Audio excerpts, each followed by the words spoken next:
बालकांड 65वां कांड। श्री रामचंद्र जी के विवाह समाज का वर्णन ही आनंद मंगलमय ऋतुराज वसंत है। श्री राम जी का वनगमन दुख सहन ग्रीष्म ऋतु है और मार्ग की कथा ही कड़ी धूप और लू है।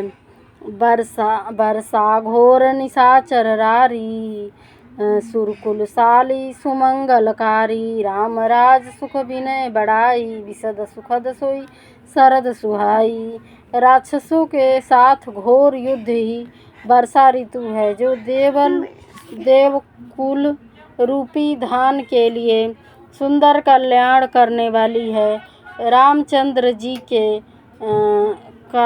राज्यकाल का जो सुख विनम्र मनि शिव गुण गाथा सोई गुण अमल अनुपम पाथा।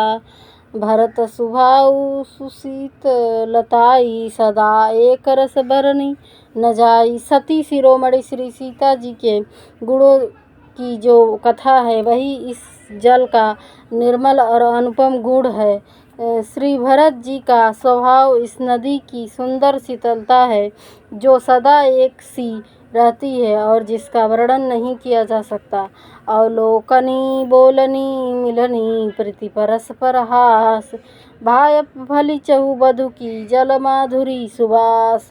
चारों भाइयों का परस्पर देखना बोलना मिलना एक दूसरे से प्रेम करना हंसना और सुंदर भाईपन इस जल की मधुरता और सुगंध है।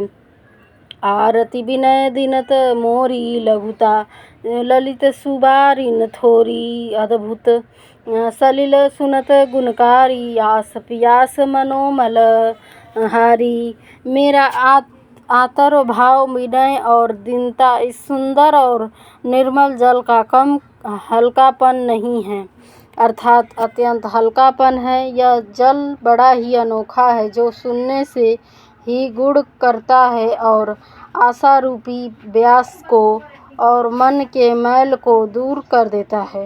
राम सुरप्रेम ही सो पोसत पानी हरत सकल कलि कलुष गलानी। भवश्रम शोषक तोषक तोषा समन दुरित दुख दारिद दोषा।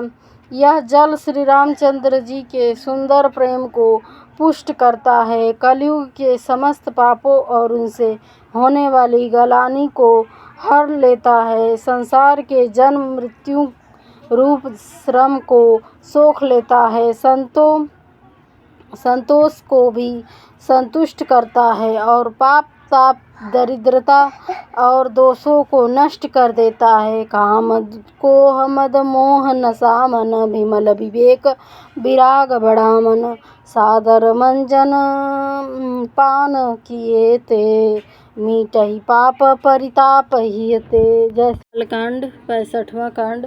श्री रामचंद्र जी के विवाह समाज